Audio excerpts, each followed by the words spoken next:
Since February 24th, Putin and his Russian forces have been doing the most unthinkable and inhumane things. Now, we've reported on many of them, including their filtration centers. That is where they sort civilian Ukrainians, sending some off to camps in Russia with very uncertain futures.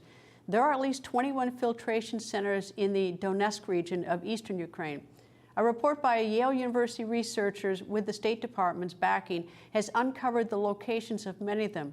Researchers say the conditions are, quote, constitute cruel, inhuman, and degrading treatment under international humanitarian and human rights law.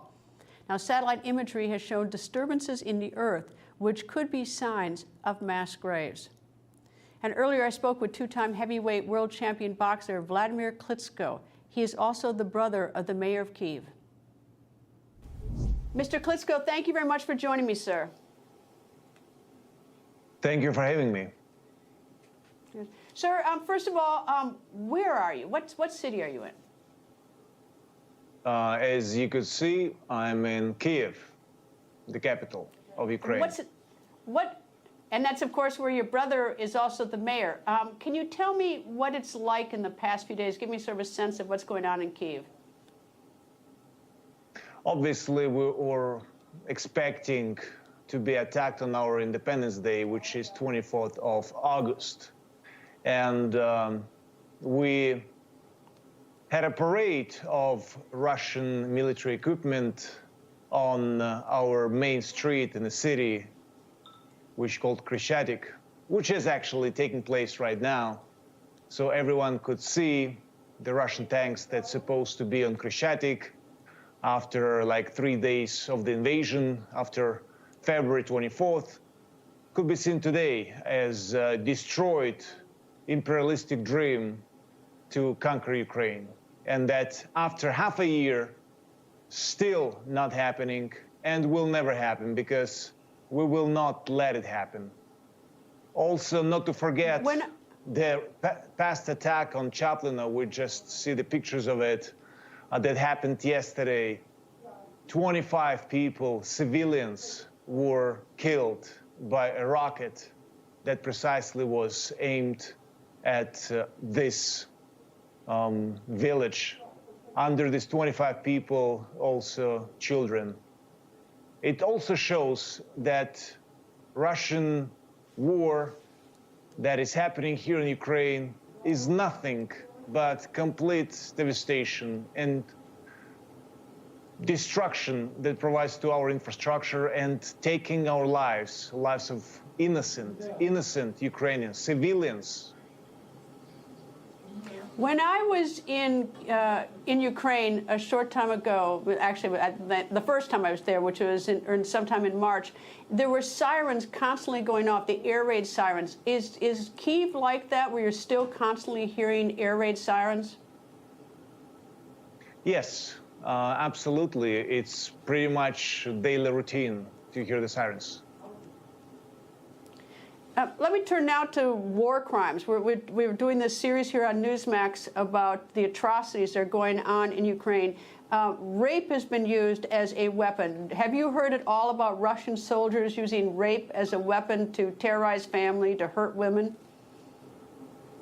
There are plenty of stories. Just to speak, those 2 weeks after Russia invaded, and the satellite cities of the capital as Bucha, Irpin, Gostomel, Borodyanka, Ivankiv, there are multiple cases of torturing, murdering, raping men, women, children.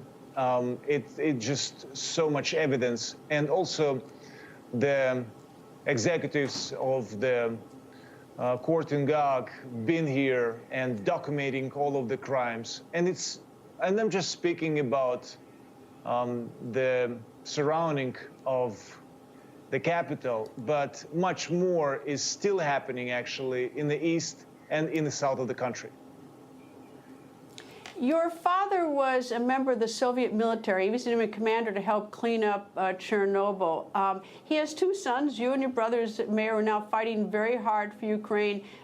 What do you think he would have to say about this war that's going on?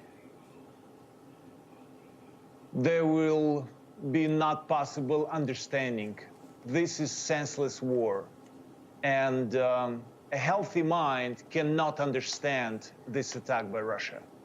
Imperialistic ambitions, rebuilding the Soviet Union, denationalization, NATO, or this is the latest, this is our land. That's how Russia trying to, in their propaganda, to justify this war and finding thousands of excuses why this war is happening, which doesn't make sense. And the longer this war is going, which is unfortunately taking daily lives of us Ukrainians, the more evidence of war crime is gonna be seen and obvious, and eventually Russia will not succeed.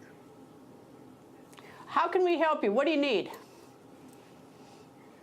Everything in the war is happening on the front line. Without weapons, we cannot defend ourselves. And it's not just our defense, it's defense of the free world. Russia will not stop rolling and getting further because, as I mentioned before, the ambitions of the Soviet Union to rebuild it or imperialistic ambitions are still there. And there is a lot of support in Russia because of the propaganda that is going on that we Ukrainians are nationalists and fascists and we have no right to live. We just are a mistake of the history, and this history needs to be rewritten. That's how Russian propaganda is trying to justify this war. There are organizations like Samaritan's Purse, who I've traveled with, who have brought, I think, like 48 million pounds of food already into Ukraine. But the people I talk to are worried about whether there's going to be a food shortage, winter coming, whether people are going to be cold, whether there's power there. Can you give me some idea of, the threat of winter coming? The most threat is coming on the front, and just to add to the first question, obviously we need weapons to defend ourselves. And also the winter is coming, the energy prices are going and rising up. Also in European Union, who actually helping us with supply of humanitarian help as well as the weapons. And I just want to use this moment and say thank you to the United States for delivering and supporting us with such needed weapons. Obviously, because of the price is going to go up, people will think, how much can we support Ukraine? How much and how longer this war is going to last? And we're still asking for help. We need it. And I'm more than sure that we will need to prepare for the worst during this winter. If the winter is going to be cold, we all in the free world need to stand together and overcome it. And obviously look for some alternatives of the energy that we've been so depending in the past, I believe, like 2 decades from Russian energy sources. Mr. Klitschko, thank you very much for joining me, sir, and good luck. And I know that, like I say, I've been there. I know I know a little bit. I've seen it with some with my own eyes, but of course I don't live it like you do. Anyway, thank you, sir. Thank you for having me, and please keep supporting us. Thank you.